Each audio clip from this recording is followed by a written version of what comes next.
En esta segunda unidad hemos creído oportuno añadir un bloque independiente para aquellas dermatosis infecciosas que están localizadas en el área anogenital. Pondremos especial atención en distinguir aquellas que suponen una infección de transmisión sexual de las que no lo son, por las implicaciones de derivación y consejo al paciente que conllevan. Además, por su gran importancia y prevalencia, hemos añadido un bloque dedicado a la clínica y tratamiento de las verrugas anogenitales.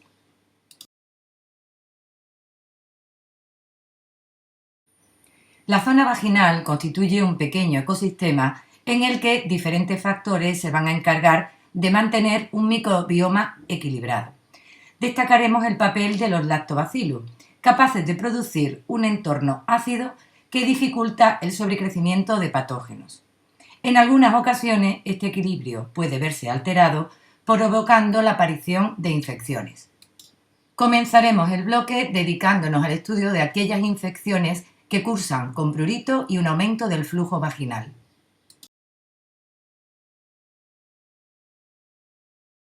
La tricomoniasis es una de las infecciones de transmisión sexual más frecuentes, aunque es difícil calcular su prevalencia debido al gran número de portadores asintomáticos. Su incidencia va a ser mayor en aquellos años donde existe una mayor actividad sexual y está muy relacionada con la promiscuidad.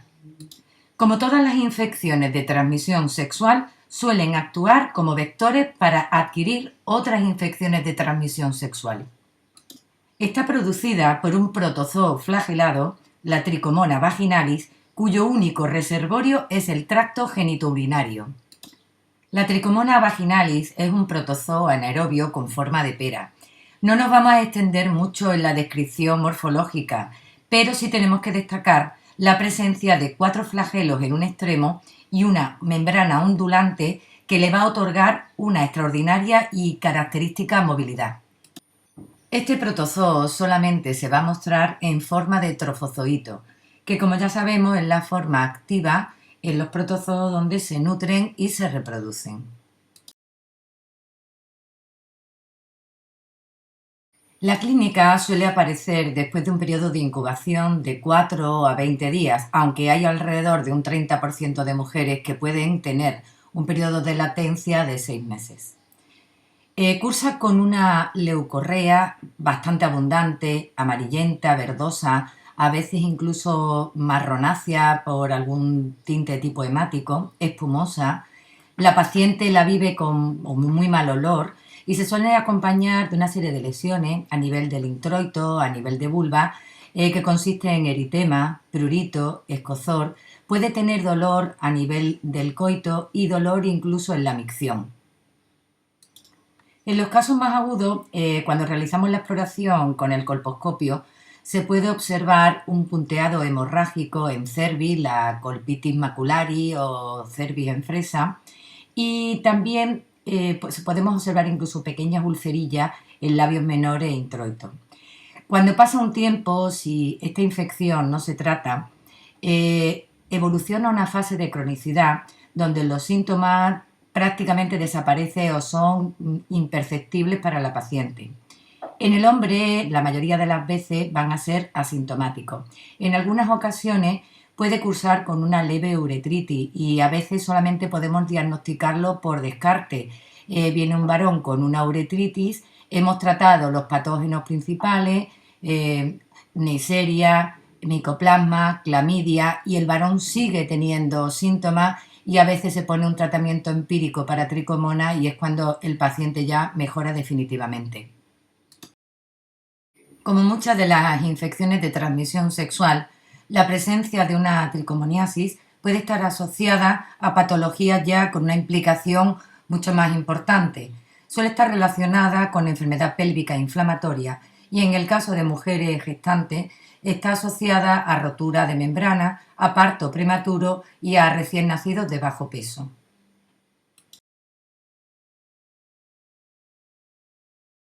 El diagnóstico de la tricomoniasis se va a basar fundamentalmente en la clínica y la técnica, que es sumamente asequible y rápida, va a ser la observación de un examen en fresco, sobre todo en mujeres que son sintomáticas.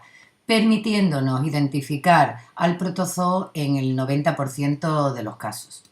El examen en fresco consiste en depositar una pequeña muestra de flujo vaginal sobre suero fisiológico en un porta y observarlo al microscopio.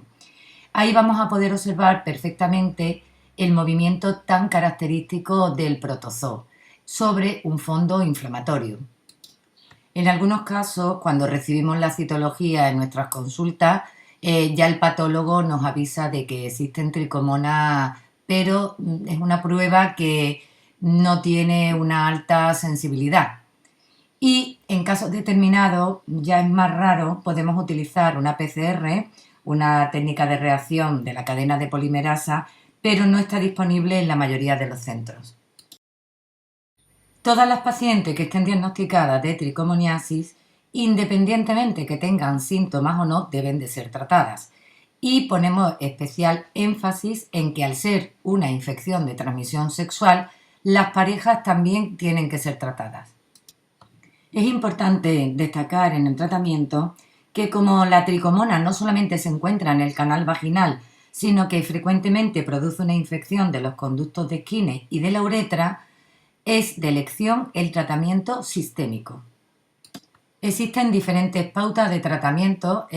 Normalmente nos decantamos por los tratamientos monodosis porque van a asegurar un mejor cumplimiento terapéutico por parte del paciente. El tinidazol, el metronidazol, 1 gramo cada 12 horas o 2 gramos monodosis. Es fundamental avisar al paciente de que al tomar este tipo de tratamiento puede existir un efecto antabú con la toma de alcohol. En la gestante hay algunos protocolos que avisan de tener precaución en su uso en el primer trimestre, aunque no se ha demostrado teratogenicidad con el metronidazol, y normalmente se va a recomendar la misma pauta que fuera de la gestación. Sin embargo, en el prospecto sí encontramos que existe una contraindicación en el primer trimestre del embarazo. La misma pauta se puede utilizar en la lactancia. Hemos observado alguna idiosincrasia en el funcionamiento hepático de ciertos pacientes. Al haberle aplicado este tipo de terapias en monodosis, no han evolucionado bien y ha habido persistencia de la tricomoniasis. En estos casos de persistencia y sobre todo en aquellos pacientes seropositivos, se aconseja el uso del metronidazol 500 miligramos 2 veces al día durante 7 días.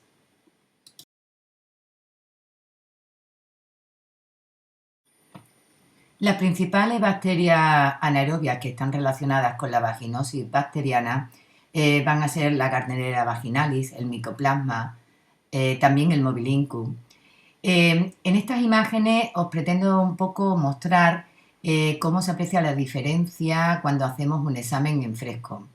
En la primera imagen vemos las células epiteliales, se ven limpias, sin ningún tipo de bacteria en su periferia, vemos el límite de la membrana plasmática totalmente definido.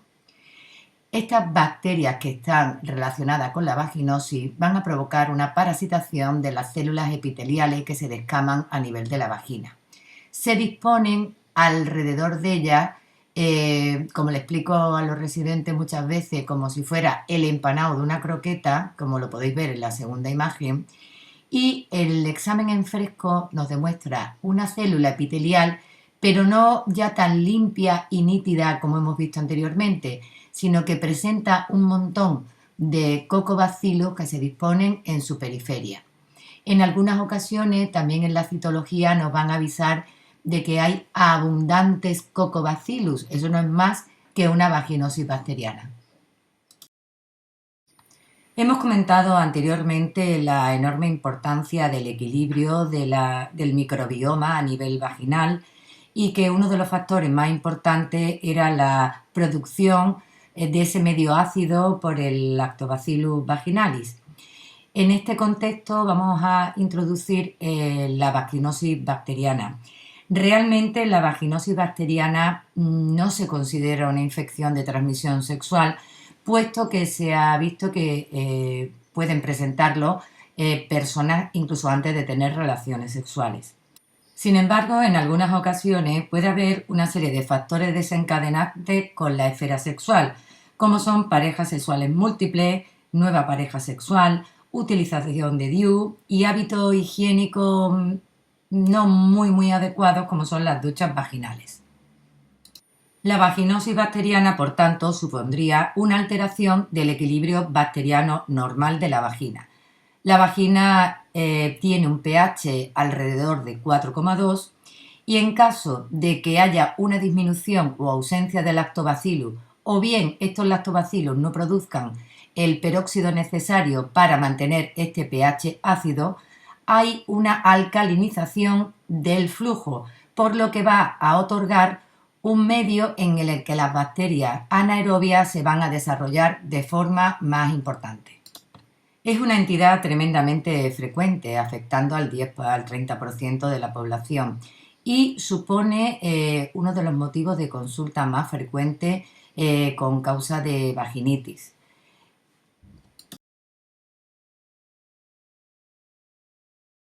La clínica que vamos a encontrar fundamentalmente en la vaginosis bacteriana es un aumento del flujo, un aumento importante del flujo. La paciente se queja de un flujo blanquecino, homogéneo, no es un flujo grumoso.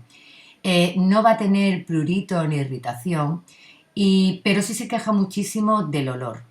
Las bacterias anaerobias van a eliminar una serie de aminas volátiles que dan un olor tremendo.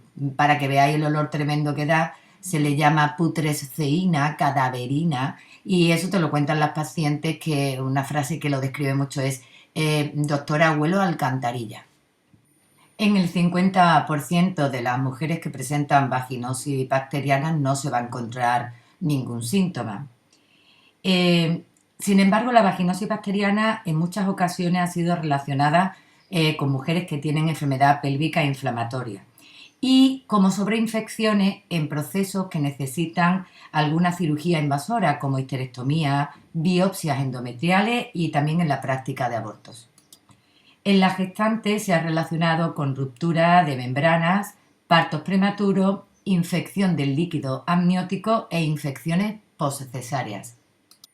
En las imágenes os muestro, la primera imagen hay una colposcopia donde se observa el típico flujo de una vaginosis bacteriana. Hay un flujo abundante, te llena incluso el canal del espéculo, tiene un tacto homogéneo, no es grumoso y por supuesto el mal olor característico. En la segunda imagen os pongo una célula CLU, que es la que hemos descrito anteriormente. En la otra imagen os la he puesto con una tinción para poder destacarla mejor. Aquí ya sería una célula CLU como la veríamos en un examen en fresco habitual.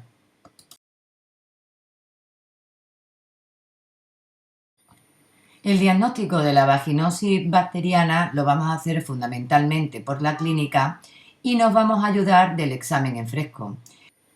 Los criterios de Amsel recogen 4 ítems que tienen que cumplirse, al menos 3, para el diagnóstico de la vaginosis bacteriana.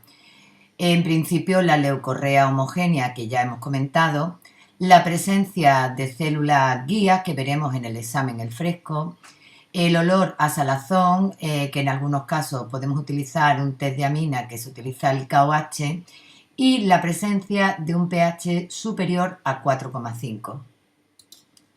En el tratamiento siempre vamos a reforzar los hábitos de protección y de higiene para evitar esas circunstancias que favorecen la vaginosis bacteriana. Como tratamientos antibióticos vamos a utilizar el metronidazol y la clindamicina. En este caso sí va muy bien el tratamiento tópico. Yo he utilizado mucho el metronidazol en gel al 0,75 porque además no tienes que advertir a la paciente de que no tiene que beber alcohol porque no tiene absorción prácticamente sistémica. Pero esta forma ya no existe, esta fórmula ya no existe en el mercado. Ojo con las pastillas estas intravaginales que suelen vender porque vienen muchísimas pacientes con las pastillas prácticamente intactas en canal vaginal porque tienen una textura como de tiza. Intentar siempre administrar tratamiento tópico en fórmula de óvulos o de cremas.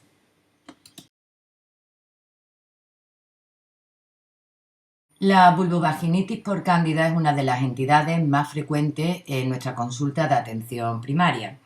Es una infección causada por hongos tipo levadura que pertenecen al género Cándida, siendo Candida albicans la especie más frecuente que vamos a encontrar, alrededor de un 80 o 90% de los casos.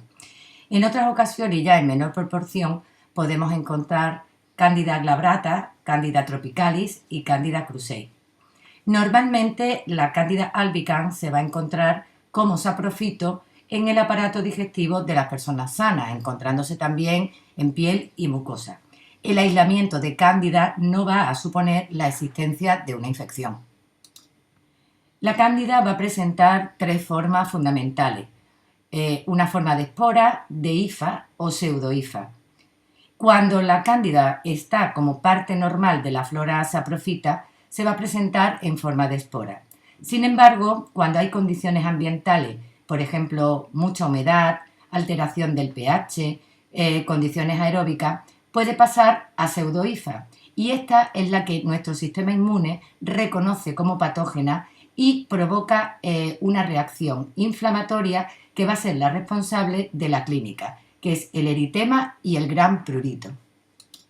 Es una entidad muy frecuente, encontrándose entre un 5 y un 10% de personas sanas y hasta en un 30% de las embarazadas, porque ya sabemos que el flujo de las embarazadas tiene mayor cantidad de glucógeno y por tanto es más proclive a presentar candidiasis. No es una infección de transmisión sexual, produce síntomas como la vaginitis, vulvovaginitis en la mujer, la balanopostitis en el varón, y como ya hemos comentado, normalmente aparece secundaria a algunos factores predisponentes, como pueden ser el uso de inmunosupresores, antibióticos. Es muy frecuente en personas diabéticas, en el embarazo, como ya hemos dicho, y en personas que presentan una dermatitis previa. Las imágenes nos muestran un pseudomicelio en el cual podemos ver esas pequeñas prolongaciones en forma de cañas que presentan unos septos y unas levaduras. Esto es una imagen de un examen en fresco de una paciente con candidiasis. Y destacar, como hemos hablado anteriormente, que no es una infección de transmisión sexual. Por tanto, cuando aparezca alguien con una infección por cándida, no hay obligatoriamente que tratar a la pareja, salvo si la pareja tiene síntomas, lógicamente.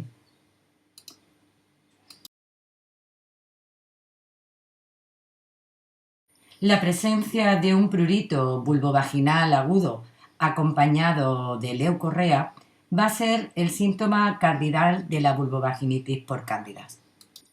En este caso, y a diferencia de la vaginosis, el flujo va a ser grumoso, con aspecto de yogur cortado. Presenta una adherencia a la mucosa y cuando desplazamos este flujo observamos que queda una superficie eritematosa y fisurada. También puede acompañarse de escozor, irritación y molestias urinarias. A veces también hay molestias a nivel de las relaciones sexuales y es frecuente la presencia de cuadros recidivantes. Los síntomas de la candidiasis a nivel del varón van a provocar una forma clínica que predomina el aspecto seco y una forma clínica que predomina el aspecto exudativo. Una de las formas más frecuentes va a ser la presencia de un eritema difuso con unas pequeñas placas rojitas que pueden tornarse en vesículas y erosiones. Suelen estar localizadas en el glande, en el prepucio y en el surco balanoprepucial. En algunas ocasiones se puede acompañar de prurito o incluso en esa forma que hemos denominado húmedas puede existir un exudado externo de color blanquecino.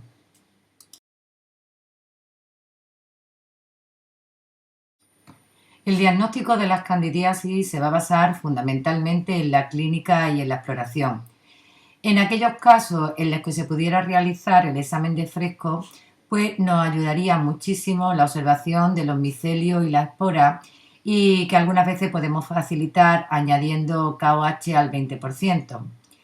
Es importante, sobre todo en aquellos pacientes que presentan cuadros recidivantes, la identificación de resistencia mediante la utilización de cultivos y antifungogramas que podemos pedir a microbiología.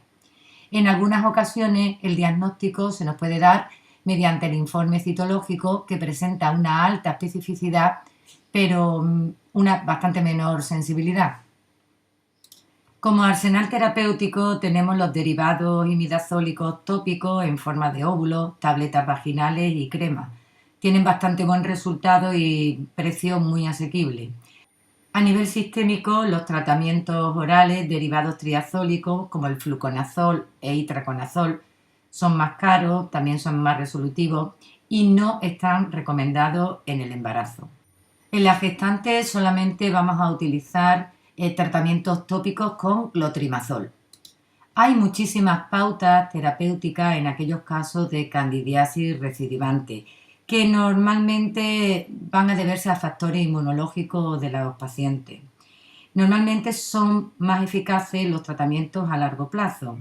Por ejemplo, itraconazol a 200 miligramos los días quinto y sexto de la regla, o bien la utilización de fluconazol 150 miligramos semanales durante unos meses, teniendo especial cuidado con el funcionamiento hepático. Como recomendaciones finales, destacar que solamente trataremos a las mujeres sintomáticas, incluido en el embarazo. Si las parejas no son sintomáticas, no hay que tratarlas. Y las mujeres que tengan infecciones recurrentes, realizarles el antifungograma para ver si hay algún tipo de resistencia. En la imagen os muestro como curiosidad un tipo de cultivo que se denomina cromagar, que se utiliza mucho en microbiología para la identificación de cándidas. La placa presenta una serie de colorantes que, según la especie de cándida que es predominante, va a virar a un color o vira a otro, teniendo colores que ya definen per se el diagnóstico de especie de cándida.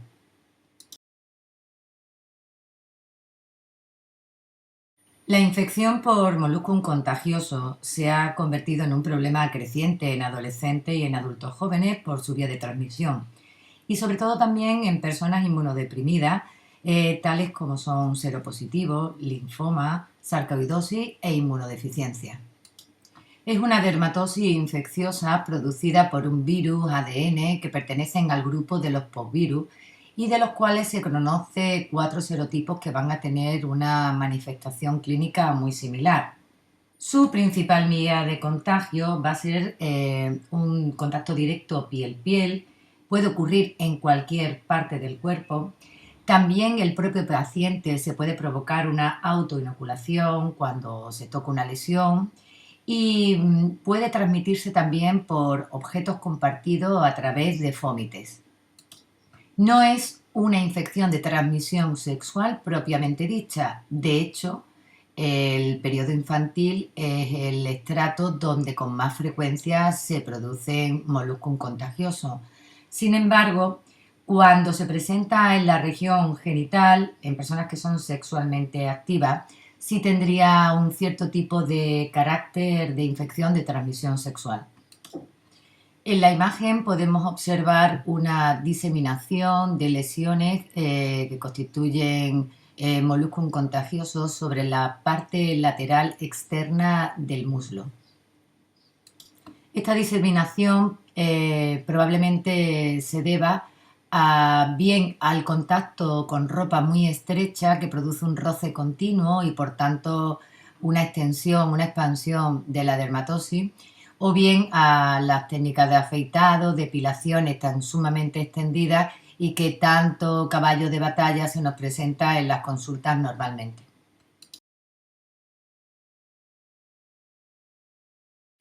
La lesión que vamos a observar en el área anogenital es exactamente la misma que ya previamente ha descrito la doctora Corby. Vamos a observar una serie de lesiones eritematopapulosas con una umbilicación central. Cuando procedemos a la expresión de estas lesiones podemos observar la salida de un material caseoso que se denomina corpúsculo del molluscum. Hay veces en las que solamente tenemos una sola lesión, a veces pueden estar diseminadas y la podemos encontrar en cualquier superficie de la anatomía. Sobre todo, últimamente la estamos encontrando en zonas anogenitales muy frecuentemente extendidas por las técnicas de depilación. En algunas ocasiones se puede provocar una sobreinfección del moluscum, dando lugar a la folicolitis moluscum. Cuando el moluscum está involucionando, se produce un halo eritematoso perilesional, como una especie de dermatitis irritativa, que no es más que una expresión de la propia inmunidad atacando la infección por este virus con el fin de resolverlo.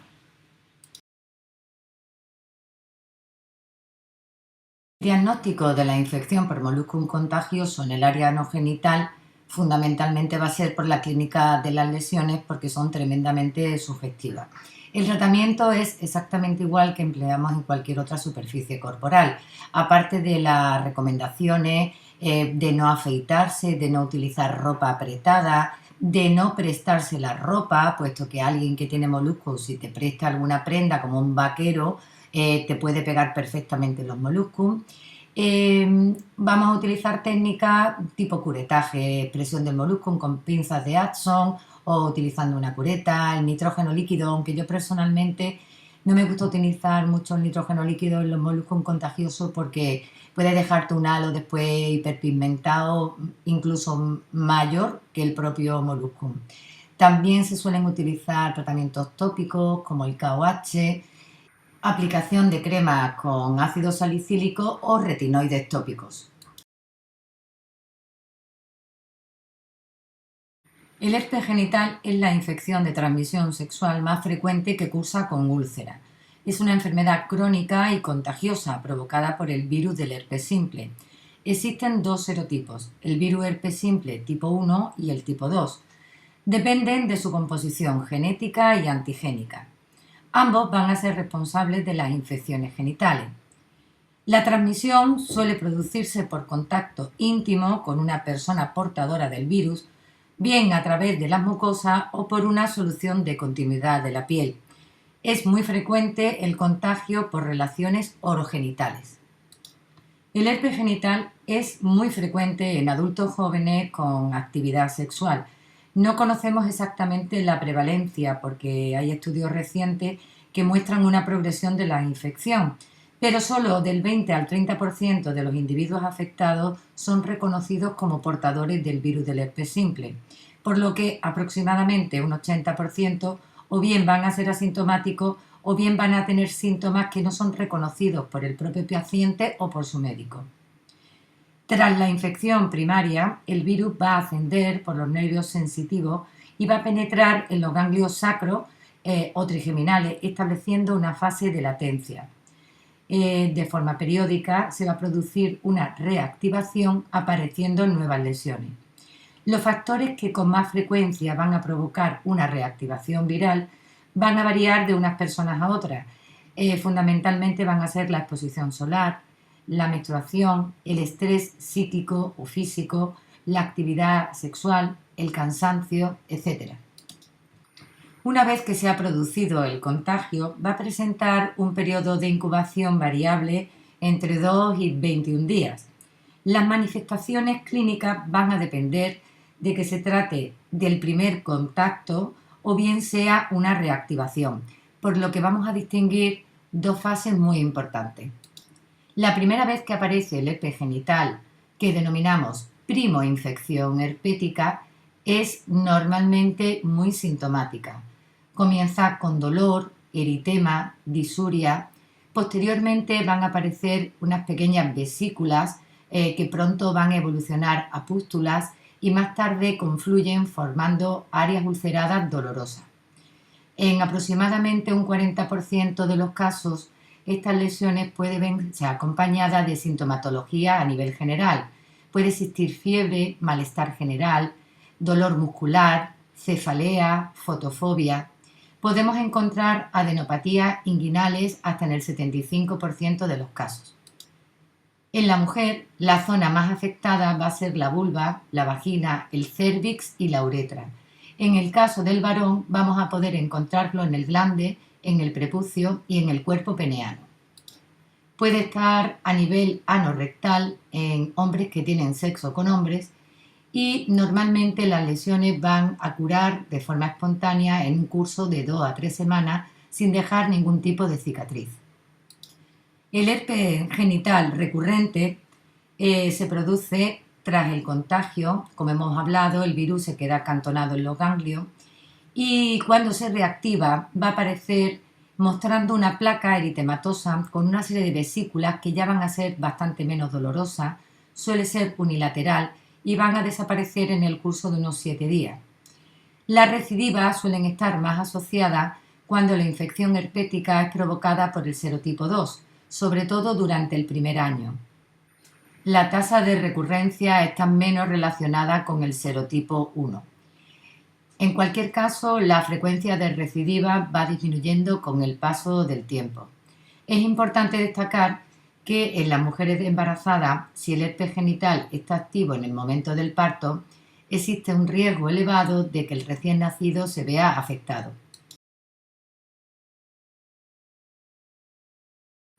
El diagnóstico del herpes genital lo vamos a realizar fundamentalmente por la clínica. Presenta una clínica tremendamente sugestiva que nos va a orientar al diagnóstico. La realización de test serológico tiene una utilidad muy limitada, porque mediante estos test lo que vamos a demostrar es que existen anticuerpos frente al virus herpes. Hay muchísima población que presentan anticuerpos sin haber tenido en ningún momento de su vida una clínica compatible con una infección herpética. Sin embargo, sí es muy útil la utilización de técnicas de amplificación de ácidos nucleicos, la PCR, porque nos va a dar una alta sensibilidad y una especificidad del 96%. Esta técnica se realiza sobre la fase aguda, sobre todo en lesiones ulceradas o bien en la fase de vesícula, recogiendo el líquido intravesicular. Solamente mostraros, nombraros que se pueden realizar cultivos de vesícula o también se puede realizar el citodiagnóstico de Zank, pero esto a nivel de primaria es tremendamente complicado realizarlo. En las imágenes mostramos dos herpes genitales en las diferentes fases de su clínica. La primera imagen nos ilustra una primoinfección herpética. La zona vulvar está edematosa, muy eritematosa, con múltiples focos ulcerados. Presenta además una sobreinfección por cándida. Esto es muy frecuente en el herpes genital debido a la gran cantidad de ulceraciones. Se produce una afectación del epitelio, con lo cual se produce una sobreinfección que todavía acrecienta más el malestar del paciente. En la segunda imagen mostramos una recidiva por herpes genital. Ya están mucho más reducidas las lesiones, suelen estar localizadas solamente en un hemicuerpo, no hay tanto componente inflamatorio y el dolor es bastante menos.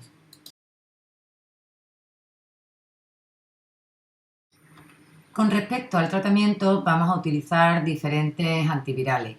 En la primoinfección herpética podemos utilizar aciclovir, eso sí, en dosis de 400.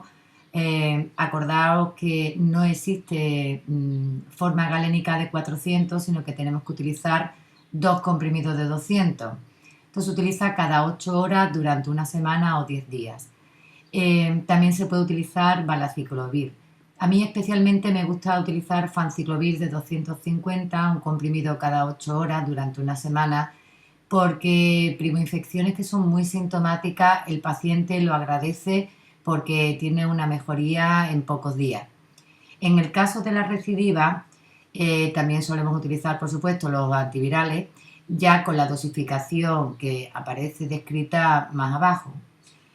En el caso de que existan pacientes con un número de recidivas mayor de 6 episodios al año, pacientes que además se ven con la calidad de vida muy mermada, porque hay pacientes incluso que tienen un cuadro de herpes genital al mes. Hay chicas que con cada regla les sale un cuadro de herpes genital.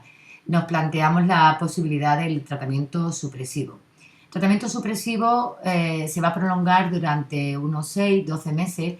Normalmente realizamos un control a los 3 meses del tratamiento, donde el paciente nos explica pues más o menos cómo ha evolucionado, si ha tenido menor número de recidivas en esos 3 meses, y se suele hacer con aciclovir 400 cada 12 horas, o bien valaciclovir también de 500 cada 12 horas.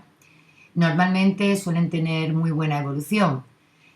Suelen ser personas jóvenes, no tienen absolutamente ningún problema a la hora de tomar antivirales durante meses, pero eso sí, tenemos que tener especial cuidado en pacientes que tengan alteración de la función renal, porque todos estos tipos de medicamentos suelen tener un aclaramiento renal y hay que ajustarlo si el paciente presenta algún tipo de insuficiencia renal.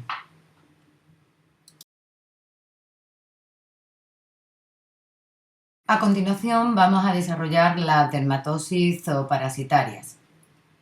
Este tipo de dermatosis están producidas por parásitos que van a infectar al hombre, que va a constituir el huésped definitivo o bien el intermedio. Vamos a centrarnos en aquellas infestaciones que son más frecuentes en atención primaria. Comenzamos por la escabiosis o sarna. Está producido por un ácaro, es decir, un tipo de arácnido que se denomina Sarcoptes scabiei, variedad hominis. La responsable del cuadro es la hembra. La forma adulta va a presentar una serie de patas, son 4 pares, como todos los arácnidos, y una serie de ventosas. La hembra va a ser fecundada en superficie por el macho, que posteriormente muere. La hembra grávida excava un pequeño túnel, se mete en el interior de la cava córnea y va realizando este pequeño conducto, avanzando aproximadamente unos 2 milímetros al día, y en este pequeño túnel o surco va a ir depositando los huevos. Los huevos eclosionan, dando lugar a una serie de larvas, que son formas inmaduras, que para poder llegar a ser adultas pasan por una etapa de ninfa, y esta ninfa vuelve a perforar la epidermis para ir al exterior, porque tiene que completar su desarrollo para convertirse en una forma adulta, donde volverá a ser copulada por el macho y volvemos a retomar el ciclo vital de este parásito. Como podéis observar, y no quiero impresionar a nadie, el parásito está continuamente penetrando la epidermis para adentro y penetrando la epidermis para afuera. Es ahora donde todo nos empieza a picar. El contagio va a ser sobre todo directo, piel-piel, y en muchas ocasiones se debe a relaciones sexuales. De forma menos frecuente, aunque también puede existir, se puede producir un contagio por la utilización de ropa u objetos que estén contaminados con sarna. Suele estar muy relacionado en sitios con muchísimo hacinamiento o que tienen una higiene muy deficitaria, y suele ser más frecuente en adultos jóvenes. El periodo de incubación desde que se produce la infestación hasta la aparición de los síntomas son aproximadamente de unos 21 días. La clínica que encontramos en los pacientes con escabiosis es tremendamente reveladora. El síntoma cardinal es el intensísimo picor nocturno, que se acentúa también por el calor, que suele respetar la cabeza y el cuello, y que cuando estás elaborando la historia clínica coinciden en que pueden afectar a otros miembros de la familia, sobre todo si hay niños chicos que se meten de noche en la cama con los padres por pesadillas, etc. Esta clínica responde fundamentalmente a una reacción de tipo inmune frente a las proteínas del ácaro. Incluso hay estudios que han revelado que pacientes que son alérgicos a los ácaros y que han padecido una escabiosis pueden tener prurigos posescabióticos en exposiciones a otro tipo de ácaros. Vamos a clasificar las lesiones cutáneas que vamos a encontrar en los pacientes escabióticos como una serie de lesiones inespecíficas que van a consistir en un exantema papular pruriginoso y una serie de lesiones que son muy específicas, como en la presencia de surcos, de eminencias y de vesícula. Anteriormente he explicado el ciclo vital de este parásito para después poder hacer una correlación con las lesiones específicas. El surco evidentemente será ese recorrido que hace la hembra donde deposita los huevos. La eminencia acarina es el final del surco donde habitualmente podemos encontrar al parásito, y la vesícula son una serie de lesiones translúcidas con brillo cuyo significado totalmente no se sabe. Parece que está debido al punto donde penetró el parásito, pero esto no está totalmente definido. ¿Dónde lo vamos a encontrar? Pues fundamentalmente en muñecas, pliegues interdigitales, axila, en nalga. Una zona muy característica en la mujer es el área periareolar y en el varón la región genital es un área muy afectada donde vamos a poder encontrar reacciones inflamatorias y los túneles van a aparecer como nódulos elevados y rojos y es en ocasiones la única localización escabiótica en el varón. Las imágenes nos muestran una fotografía del Sarcoptes scabiei. Vemos ese cuerpo así ovalado con esas patas. Tienen una serie de ventosas que le ayudan en su desplazamiento por el surco acarino. Además, siempre tenemos que tener en cuenta que la hembra va a ir buscando zonas con temperatura fresca del organismo, por eso normalmente la mayor cantidad de lesión y la mayor cantidad de parásitos lo vamos a tener en zonas acras, donde existe una menor temperatura. La imagen de color violeta nos demuestra una dermatoscopia. La dermatoscopia también se utiliza para el diagnóstico de las escabiosis, donde se trasluce el parásito. Y destacamos la presencia de un surco acarino en el espacio prácticamente interdigital. Este tipo de lesiones específicas son cada vez menos frecuentes debido al aseo e higiene diario de las personas, de los pacientes que llegan a la consulta. Lo que vamos a ver predominantemente son múltiples escoriaciones por rascado y que ellos nos revelan el síntoma del picor nocturno tan característico.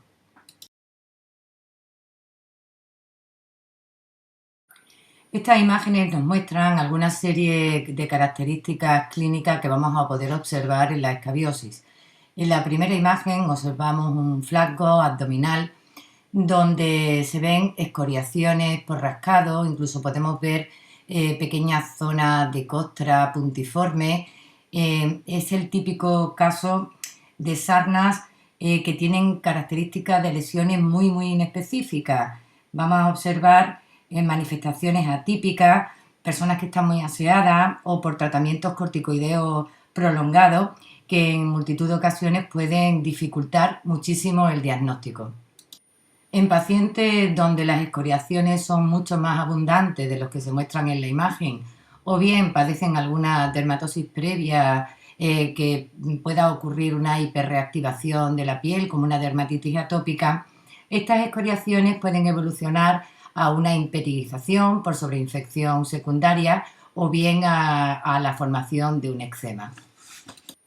En las imágenes centrales vemos la zona distal de un pie de niños pequeños, de lactantes, donde la escabiosis se va a mostrar en forma de tipo vesicular o ampolloso. Es muy característica esta forma clínica en los niños pequeños. La última imagen corresponde a un detalle de una bolsa escrotal donde podemos observar en estos pliegues escrotales la presencia de las vesículas acarinas que anteriormente hemos descrito.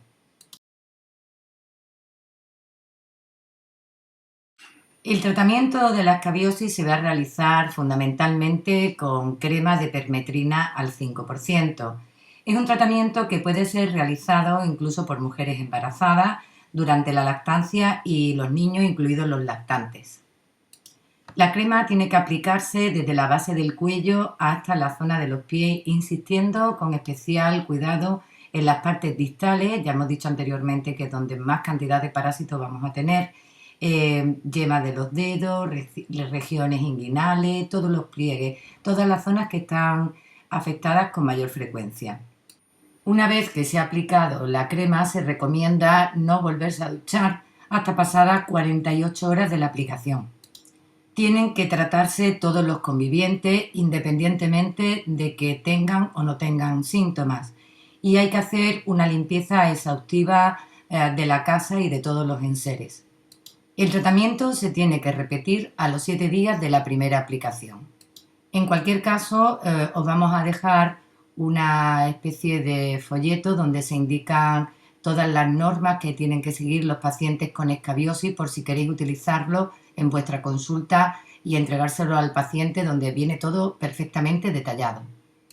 Como tratamiento alternativo disponemos de la ivermectina, 200 microgramos por kilo, o bien 2 miligramos cada 10 kilogramos, que repetiremos en un periodo de 15 días.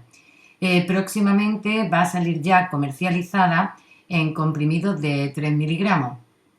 Este tratamiento alternativo se puede utilizar en aquellos casos de pacientes que no van a responder bien al tratamiento con permetrina. Casos de sarna muy evolucionada o sarnas complicadas como la sarna costrosa o la sarna noruega, que se ve ya en muy pocos casos en nuestras consultas habitualmente. Es frecuente que tras el tratamiento el prurito pueda permanecer durante un periodo de 2 o 4 semanas. Es el prurigo posescabiótico, que está relacionado con fenómenos de tipo hiperreactividad frente a las proteínas y que no indica que exista un fallo terapéutico.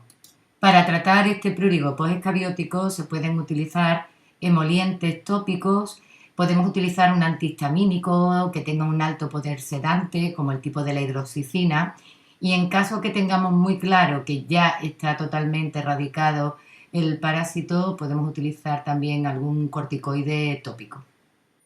Las imágenes nos muestran la presencia de sarna nodular en aparato genital masculino. Vemos esas lesiones en forma de nódulos que se observan sobre todo en bolsas escrotales.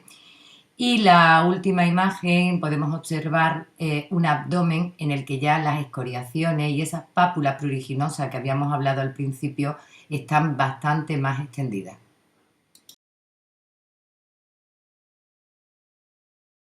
Por último, y para finalizar el bloque de dermatosis zooparasitarias, vamos a desarrollar la pediculosis.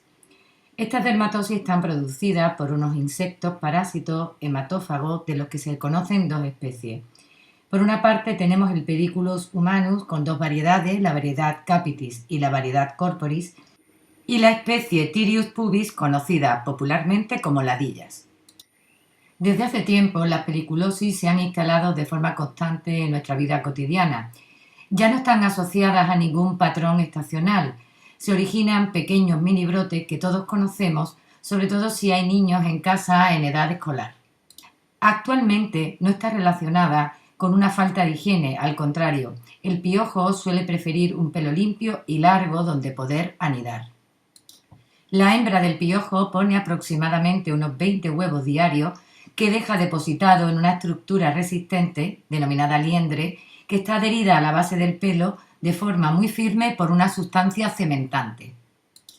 Para su desarrollo, el piojo prefiere zonas cálidas de la cabeza, por ello vamos a observarlo de forma mucho más frecuente en la zona occipital y en la parte retroauricular. La clínica se caracteriza por un picor muy intenso que obliga al individuo a rascarse de forma vigorosa. Puede producir escoriaciones que a su vez evolucionan sobreinfectándose y dando lugar a una impetigización secundaria. En algunos casos muy excepcionales hoy día pueden desarrollar costras seropurulentas con adenopatías, constituyendo el cuadro clásico denominado plica polónica. Ya hemos comentado que los piojos se alimentan de sangre. Para ello van a tener un aparato suctor que inyecta a nivel del cuero cabelludo una saliva con una sustancia anticoagulante que es la responsable de provocar una sensibilización secundaria. El diagnóstico se va a realizar por la visualización de los liendres y de las formas adultas en el pelo. Se van a observar mejor con el pelo mojado y de noche, porque el piojo va a tener mayor actividad durante las horas nocturnas. La mayoría de los tratamientos pediculicidas tienen acción frente a las formas adultas, pero no tanto frente a las formas de huevo y liendres. Por ello, casi siempre se va a aconsejar repetir la aplicación de estos tratamientos tras un periodo aproximadamente de unos 10 días, de forma que podamos eliminar esas formas que anteriormente eran inmaduras ya convertidas en adultos. Para el tratamiento se aconseja eliminar las formas adultas y las liendres utilizando un peine de púas finas metálicas denominado liendreras. Se va a peinar de forma cuidadosa con el cabello mojado o con algún tipo de aceite sobre un paño blanco para poder observar bien estos insectos, y vamos a eliminar manualmente todas las formas que podamos. A su vez, utilizaremos una serie de tratamientos tópicos. Destaca la permetrina al 1 o al 1,5% en forma de champú, de loción. Va a permanecer activa durante 2 semanas, presenta muy baja toxicidad y hay que repetirla aproximadamente a los 10 días. El malatión al 5%, un insecticida que destruye al piojo paralizándolo por afectación del sistema nervioso. También tiene escasa acción sobre las liendres. La dimeticona al 4%, que pertenece al grupo de la silicona sintética, su mecanismo de acción consiste en cubrir la cutícula del piojo ocupando los conductos que se encuentran y que se destinan a la oxigenación del parásito. Se suele utilizar en infestaciones leves. De la misma forma que explicamos en el tratamiento de la escabiosis, tenemos que tratar todos los convivientes y realizar una buena limpieza y desinfección del domicilio. Nombrar la presencia de una loción de ivermectina al 0,5% para infestaciones del cuero cabelludo que ha presentado resultados prometedores.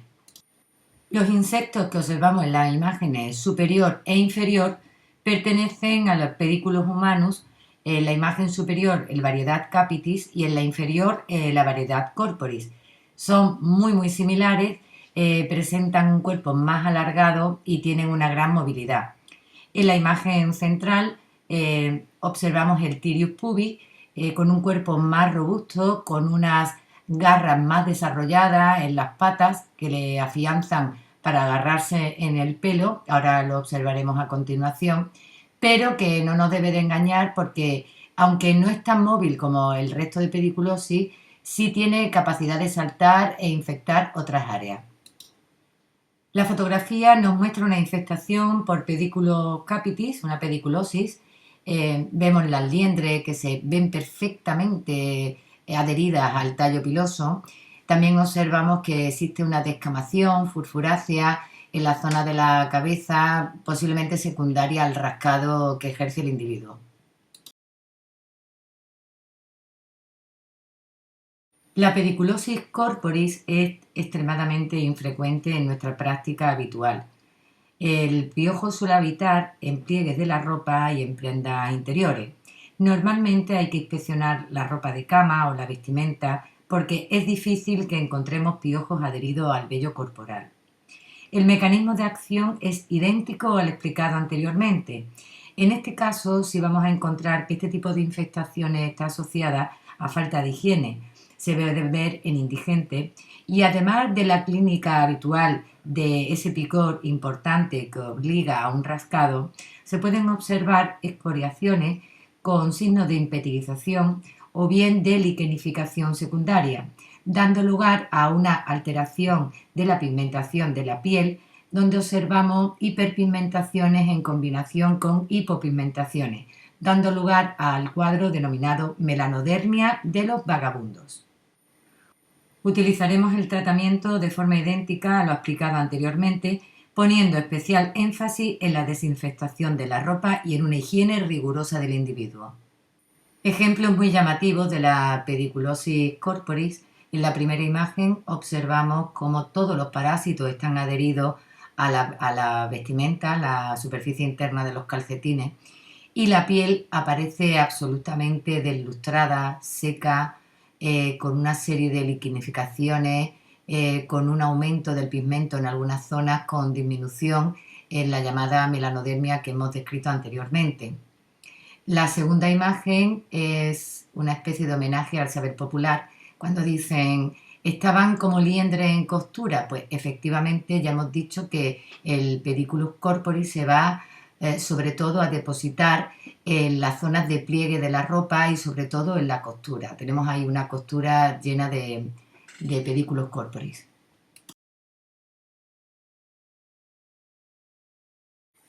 La otra especie perteneciente a la pediculosis va a estar desarrollada por el Tirius pubis, conocido popularmente como ladilla. La transmisión casi siempre va a ser por contacto íntimo, cifrándose en un 95% producido por vía sexual. En escasas ocasiones se puede propagar por objetos o prenda de vestir. Como siempre que nos encontremos ante una infección de transmisión sexual, hay que realizar un cribaje de las otras infecciones, dado que éstas pueden estar cursando de forma asintomática. El ciclo vital del parásito es de 1 a 3 meses y puede sobrevivir unas 24 horas fuera del huésped. Cursa con prurito en zona genital, observándose el parásito directamente adherido en la base del vello púbico. Si el cuadro evoluciona, puede afectar a otras áreas pilosas, como el vello del abdomen, del tórax, axilas, cejas e incluso pestañas, donde son tremendamente difíciles de extraer. En algunas ocasiones podemos observar unas manchas azules grisáceas que están localizadas en muslo y pubis y que son producidas por secreciones del parásito denominándose máculas cerúleas. En la primera imagen podemos observar una ladilla cómo está firmemente anclada en los vellos púbicos utilizando unos ganchos especiales que presenta sobre todo en sus patas posteriores. En la imagen de la derecha se observa la zona púbica con formas adultas enganchadas en los vellos y también las liendres totalmente adheridas al tallo piloso.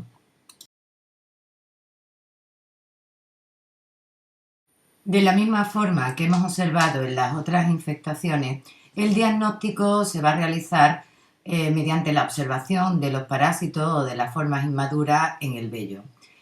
Recordar que en este caso hemos de vigilar otras zonas y no ceñirnos a la zona del vello púbico. El tratamiento se realiza de igual forma con los mismos insecticidas que hemos descrito anteriormente. En este caso suele ser muy útil el depilado de los vellos, dado que eliminamos el sitio de anclaje de las ladillas. Para aquellas tiriasis que están localizadas en la zona periocular, vamos a utilizar la pomada oftálmica de óxido amarillo de mercurio, sobre todo para las infestaciones en las pestañas. La primera imagen nos muestra una forma adulta de ladilla dispuesta en zona púbica. Podéis observar, comparándola con el tamaño del dedo, que realmente se puede ver perfectamente a ojo desnudo. La segunda imagen demuestra la presencia de liendres adheridas a la base de implantación de las pestañas.